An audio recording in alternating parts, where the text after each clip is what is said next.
Bien, voy a explicar, por lo tanto, con un poquito más de profundidad la guía y daros algunas pinceladas sobre el examen y también sobre el enfoque que nosotros le estamos dando desde CAIFRA a la formación.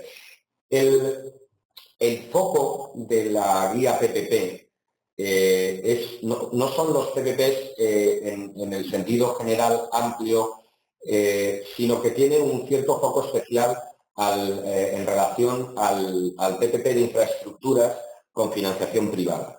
Por entender que ese es el challenge por excelencia en la mayor parte de los países y en concreto también en los países emergentes. Pero lo que se entendió cuando se construyó la guía es que eso no deja de ser un plus. Quiero decir que realmente la guía creemos que presta perfecto servicio para entender también la problemática y la gestión del ciclo de contratación de un PPP de servicios sin financiación privada.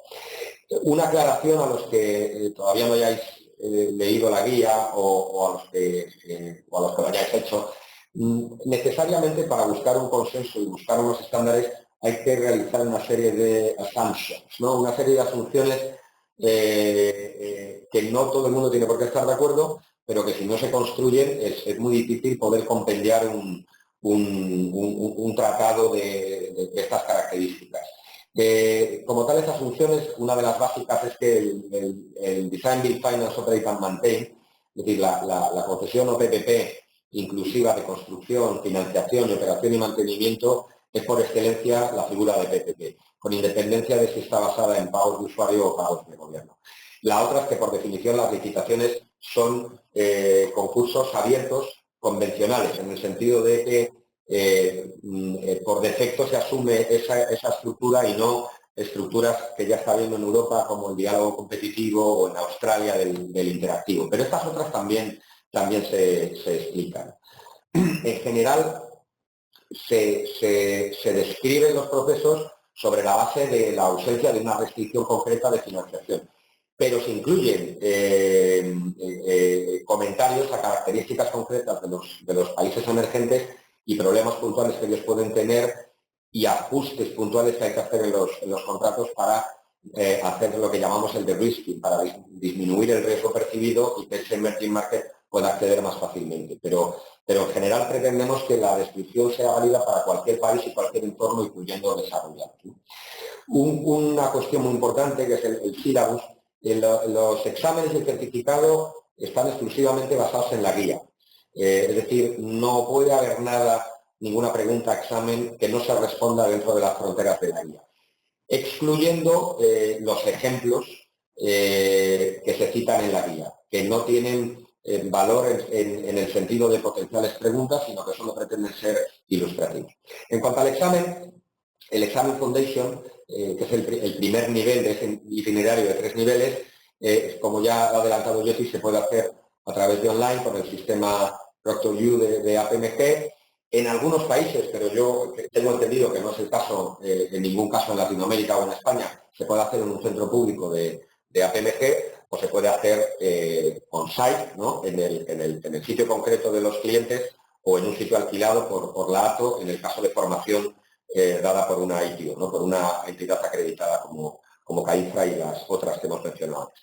Son 40 minutos para 50 preguntas, un examen de tipo test, con 4 opciones y solo una válida, de tipo ABC, en base al libro cerrado, y donde de las 50 pues lo que genera el aprobado y el acceso a la certificación correspondiente, en este caso sería de Foundation, son 25 respuestas. Dicho esto, en 2 diapositivas voy a intentar explicar la estructura de contenidos de la guía. El primero está el examen y su relación, con el itinerario del certificado. Primero está el nivel Foundation del certificado, que es el más ligero en materiales, porque se corresponde con el capítulo 1 de la guía, que es la introducción a los PPPs.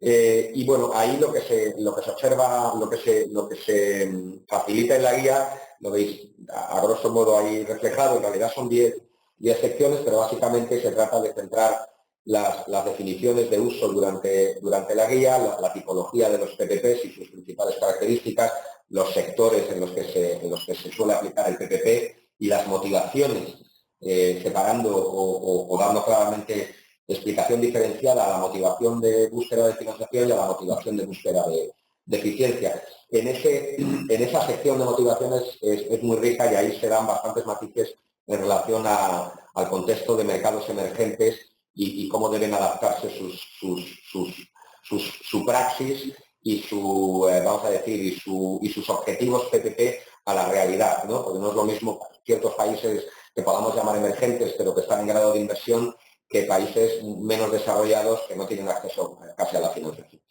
Veremos también ahí la estructura típica comentada de un PPP y las relaciones contractuales, los aspectos financieros de cómo se financia un PPP, una introducción a los marcos PPP y a la problemática de la gobernanza y una introducción a todo el proceso PPP, que es lo que se desarrolla en el resto de la guía. A partir del capítulo 2 al 5, estamos en el nivel Preparation. Son ya los dos niveles, Preparation y Execution, son los dos nombres de los dos siguientes niveles que completan el itinerario. Son niveles que denominamos de Practitioner. Dentro de Preparation, la excepción a lo que sería ya la descripción del proceso de un PPP es la explicación de cómo se ensambla un marco PPP. Pero después ya entramos en el propio proceso, en el ciclo de un PPP, hablando de la identificación y screening, que es el capítulo 3, la evaluación y preparación de un proyecto, la estructuración y la estructuración y producción documental, que es hasta donde llega en la parte del ciclo del certificado PPP denominada Preparation. Dentro de lo que es marcos PPP, vamos a ver cosas como el valor y sentido de un marco, las partes que lo componen, porque realmente, como a mí me gusta decir mucho en mi país, en España, y es algo que yo creo que afecta a muchos países, un marco PPP no es simplemente el Legal Framework, muchísimas más cosas, ¿no?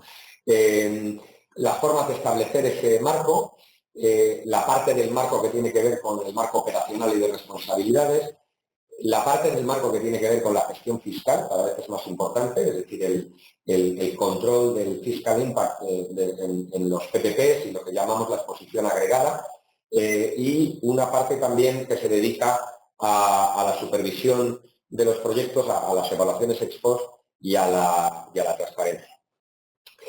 En el capítulo 3 entramos en la identificación. Es el inicio de la fase del ciclo PPP, pero ojo, en realidad es una fase del ciclo que es abstracta del PPP. Nos referimos a la pura identificación de la solución técnica del proyecto. Quiero explicar, porque antes se me ha pasado hacer este matiz. También hay una asunción muy importante en términos del proceso que utiliza la guía PPP como proceso sujeto a toda la descripción y a la inteligencia que hemos tratado de vertir. Y es que hay dos claras diferencias o dos claras corrientes en lo que es los ciclos de los PPP. Una sería la que separa drásticamente la decisión de inversión de la decisión de procurement, es decir, de la decisión de si hacemos un PPP o hacemos un proyecto en esquema convencional. Y esas dos decisiones, la de procurement y la de inversión, sin embargo, hay muchos países donde están intrínsecamente unidas. ¿Y cuál es el caso?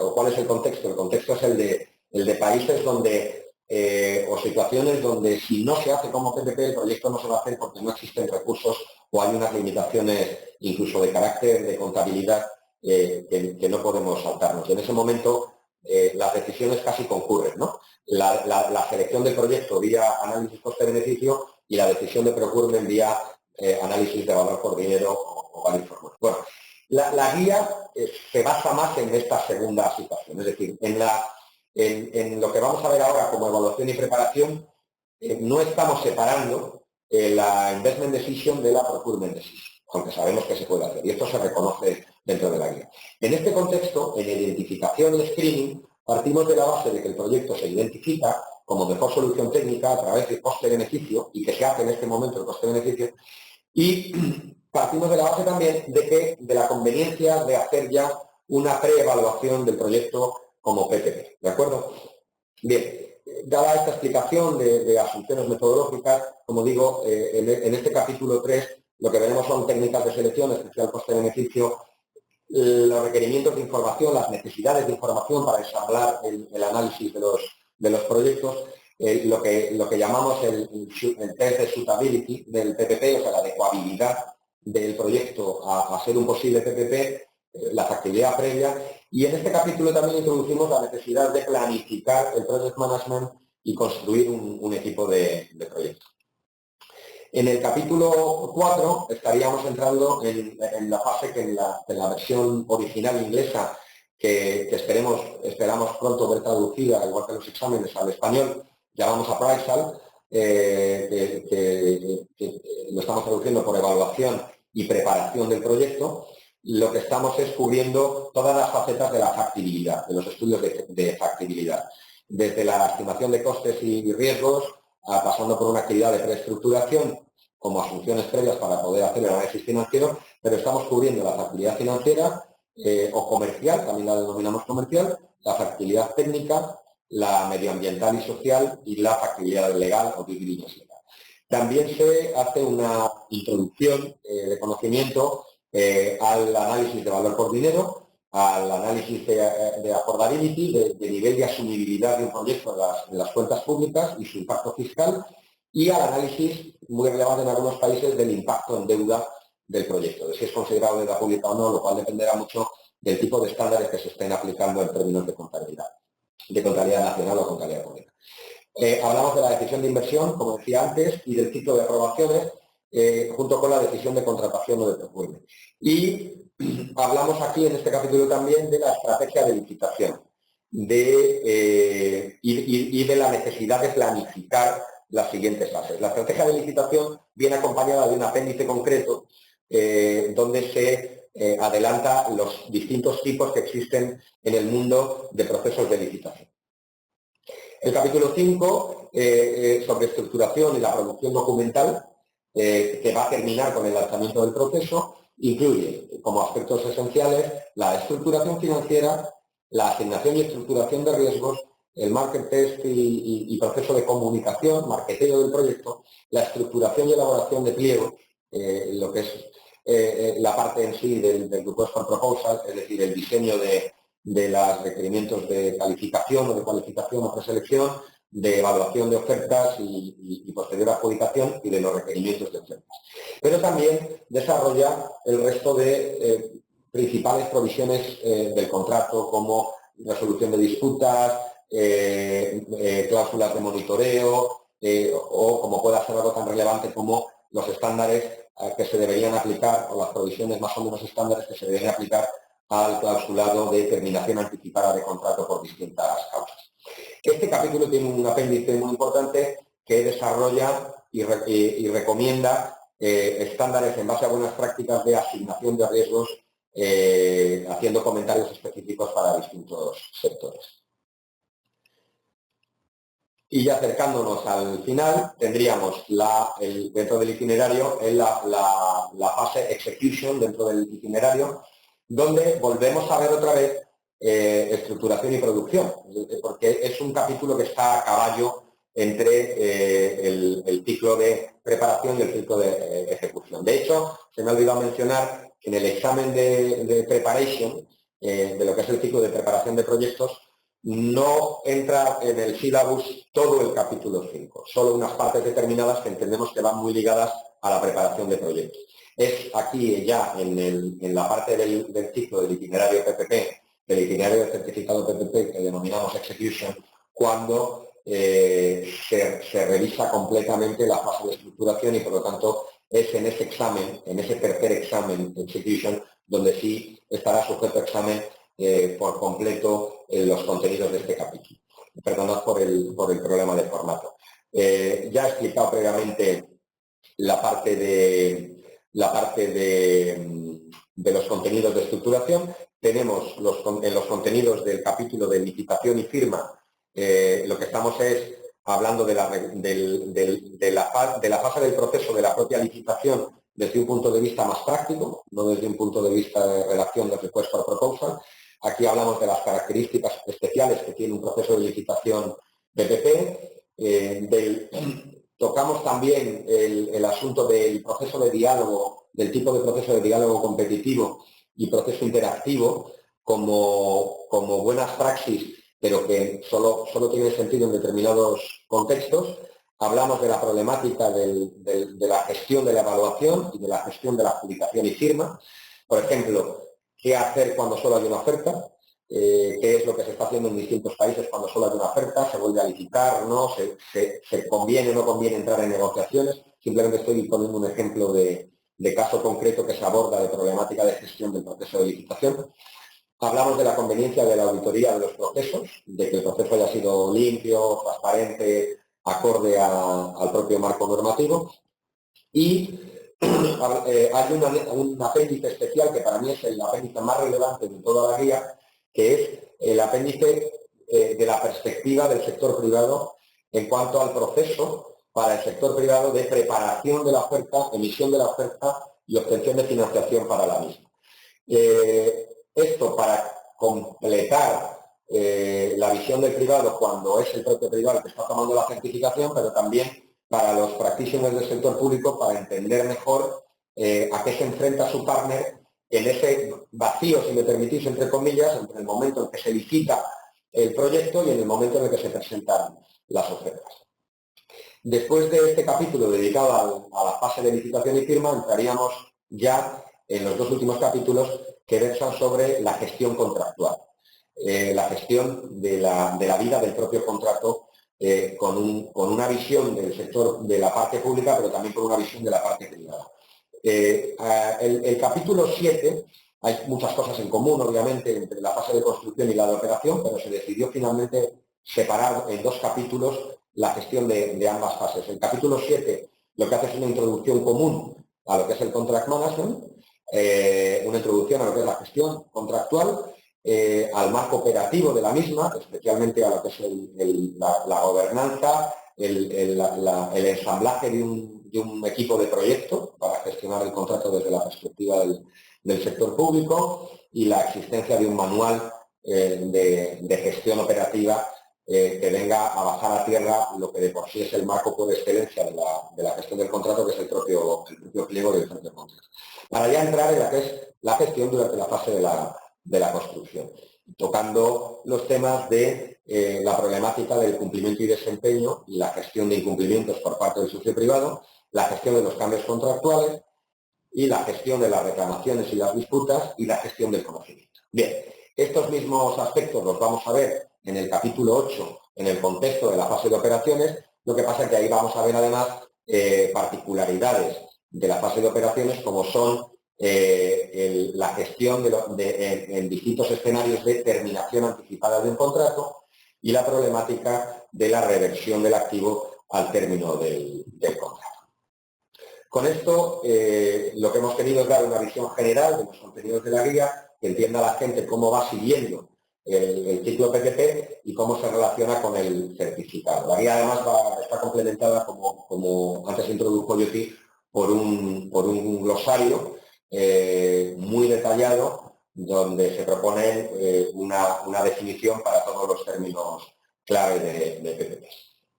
Ya para terminar, me gustaría poder hacer una introducción a cómo estamos enfocando nosotros la formación, pensando en el curso Foundation para el examen Foundation, que es el único que está todavía disponible, donde esencialmente lo estamos enfocando como formación in-house a grupos, bien grupos conformados directamente por profesionales de los multilaterales, o bien grupos conformados por un gobierno determinado, o bien grupos de profesionales de una empresa determinada.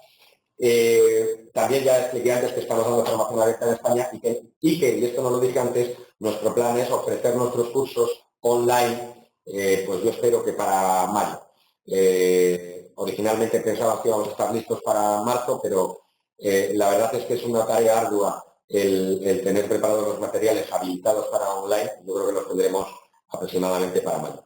Como digo, en la versión in-house hablamos de grupos, damos la formación en la propia sede del cliente, o buscamos una sede si nos lo pide para alojar en las clases, Habitualmente recomendamos un máximo de 20 delegados por parte del cliente, pero en ningún caso debe ser más de 30 porque es completamente ineficaz. La formación no permite discusión y no podemos cumplir con los plazos.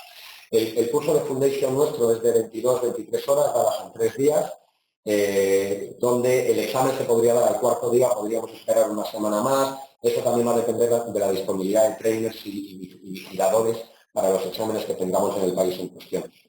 Me gustaría destacar que en nuestro enfoque lo que damos es una serie de tests que se realizan por grupos para cada una de las secciones y lo vamos resolviendo todos juntos durante las clases, y además damos 2 exámenes ejemplo que revisamos juntos, resolvemos por grupos y revisamos juntos.